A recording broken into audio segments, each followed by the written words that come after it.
Et c'est parti, on a encore les blancs. Donc, vous savez comment on joue ça. On joue E4, E5, cavalier C3, la Vienna. On vient tout juste. OK. D6. C'est un coup plutôt passif que j'aime moins. Évidemment, ça prépare le fou à sortir. Donc, si jamais j'étais pour jouer mon cavalier ici, mon cavalier serait cloué. Donc, au lieu de sortir mon cavalier tout de suite, je vais développer mon fou. Et je vais repousser le moment que je dois développer mon cavalier. Ici, évidemment, si je le développe, le fou arrive. Donc, n'oubliez pas ça. Un petit coup, ce serait Dame F3, menacer un échec et mat. Mon adversaire ne va pas tomber pour ça, mais ça peut le forcer à faire un coup de développement qui n'est pas très intéressant. Par exemple, cavalier H6. Donc, honnêtement, je pense opter pour forcer mon adversaire dans une position non désirable. Dernière partie, on a gagné. On était très près de perdre. On n'avait pas beaucoup de temps, mais mon adversaire aussi. Et on a finalement gagné sur le temps. Ce n'était pas l'idéal, mais au moins, on a gagné. Donc, on est à 1521. Et notre quête pour le 1600 îlots continue.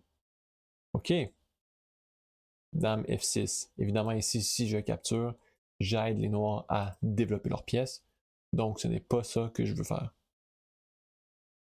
Ici, je vais attendre encore une fois à développer mon cavalier. Au cas où que les noirs capturent ma dame. Pas certain qu'est-ce que je devrais faire.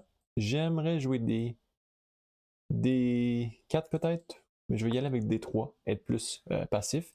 Des 4 donnent simplement un pion.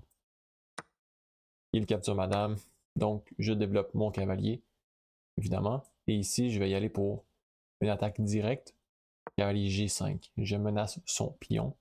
Et même dans le cas de fou E6, je peux simplement échanger et venir gagner un pion, en plus de menacer une fourchette. OK. Donc ici, simplement, j'échange. Je capture avec mon cavalier. Pourquoi mon cavalier? Parce que je veux garder mon fou pour menacer F7. Ici, si mon adversaire capture, je renouvelle la menace de F7. Et il devrait capturer parce que je menace cavalier prend cavalier C7 fourchette pour gagner la tour. Si par exemple il joue D6 ou D6 pour... Ok, je comprends. Ne pas se laisser intimider par des coups comme fou E6. À première vue, euh, ça peut sembler comme si fou E6 empêche la fourchette, puisque cavalier C7 par exemple, roi ici, cavalier prend et fou prend C4. Mais premièrement, on peut recapturer avec le pion. Et je ne l'avais pas vu, mais on peut recapturer avec le pion. Et deuxièmement, on peut commencer par la capture du fou. Il recapture et ensuite on a une fourchette et on gagne la tour. Donc la partie est déjà pratiquement gagnée. Ici, ça dépend, est-ce que vous voulez ruiner votre structure de pion? Quoique ça pourrait ouvrir la colonne en D. Donc je vais y aller pour. Simplement parce que s'il échange, ma colonne en D est ouverte et je pourrais apporter ma tour en D1, ce qui est assez puissant. Qu'est-ce que je dis? Wow. Ici, j'ai même cavalier prend F7 qui force sa tour en G8 pour ensuite venir capturer E5. Donc mon adversaire a joué beaucoup trop vite. C'est le soir en ce moment, donc peut-être qu'il est fatigué. Je sais pas. Je ne sais pas. Mais c'est pas grave. J'y allais avec un fou ici, simplement pour apporter ma tour. J'aurais pu capturer le pion en F7, mais rappelez-vous d'une règle très importante. Si vous avez un avantage matériel, capturer plus de matériel ne change pas grand-chose pour vous. C'est vraiment l'activité des pièces qui va venir vous donner le gros avantage. Parce qu'en ce moment, j'ai beau avoir une tour en plus, mais mes 2 tours sont inactives. Donc, c'est comme s'il n'avait aucun poids. C'est comme si mes tours n'avaient aucun poids. OK. Donc là, évidemment, il vient pour recapturer ma tour. Mais ce que je pourrais faire, c'est jouer tour D1. Et si lui capture ma tour, moi je joue C5 et je cloue son fou à lui. Pardon. Son fou est déjà cloué, mais ici, C5 va venir gagner son fou. Ok. Donc là, mon adversaire a vraiment fait n'importe quoi. Mais c'est correct. Ça arrive des fois. C'est pas grave. Ici, mon adversaire menace de. Menace, c'est un grand mot, mais de venir échanger mon fou pour son cavalier. Ok, ça l'ouvre le rang de ma seconde tour. Et la partie va sûrement bientôt se terminer. Laissez-moi voir s'il y a un échec et mat ici. Non. Échec. Roi ici. Ici. Ici. Ici. Sûrement qu'il y a un échec et mat. Hein. Je vais commencer avec ça, parce que au pire des cas, ça gagne une tour. Ici, peut-être. Ici. Dans le pire des cas, je gagne une tour. Ça va avoir été une partie rapide.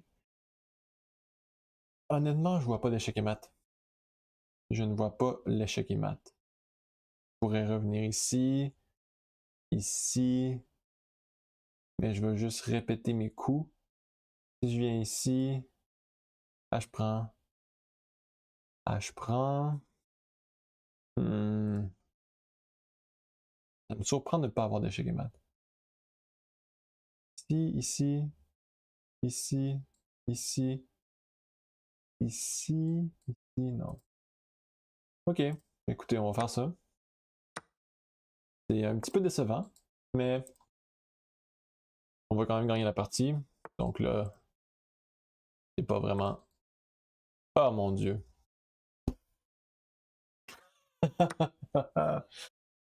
Ok. C'est pas grave. C'est pas grave. J'étais trop enthousiaste et je me suis laissé emporter. Je me suis laissé emporter. J'ai donné ma tour gratuitement, mais c'est encore une victoire parce qu'on a une tour contre un cavalier. Donc ici, je fais juste emporter mon roi et je vais manger ses pions. Ma tour fait un très bon travail de protéger la 6e rangée, donc son roi ne peut vraiment jamais s'infiltrer. Je pourrais venir ici, capturer le pion. Honnêtement, je pourrais même sacrifier ma tour. Ici, ici, ici, ici, ici, ici, ici. Et promouvoir mon pion en H. Mais c'est un petit peu exagéré. Donc je vais simplement capturer ces pions à lui. Et on va voir comment. Ok, intéressant. Je pensais pas que son roi allait aller de ce côté-ci. Capture. Capture. Échec, ok. Je sais pas qu'est-ce que son cavalier fait.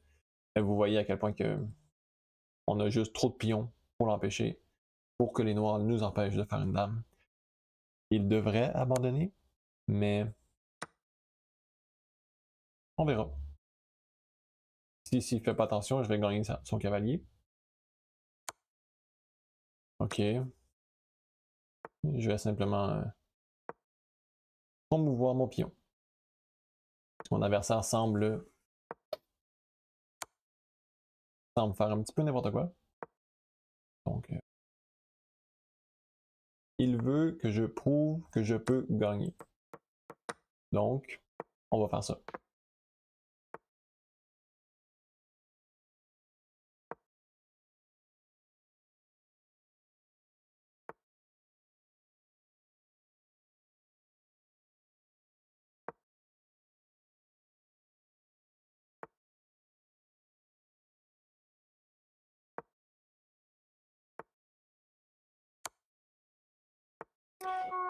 Il espère pour un échec et mat, mais ça ne fonctionnera pas puisque je connais la technique pour faire un mat avec une dame et un roi. Si vous ne la connaissez pas, vous pouvez aller voir ma vidéo. Mais c'est très simple. C'est très simple. Vous gardez dans le fond la dame et le roi en L, comme si c'était un cheval, le cheval l'attaquerait. Parce que dans cette position-là, ici, la dame protège toute la majorité des cases et le roi peut seulement s'enfuir. Donc, gardez en L jusqu'à ce que le roi atteigne le coin du jeu. Et dans cette position-ci, la dame protège toutes les cases, sauf deux dans lesquelles le roi va venir faire des va-et-vient jusqu'à temps qu'on approche notre roi pour finalement faire un échec et mat. Good! 1533. Merci d'avoir écouté la vidéo et à la prochaine.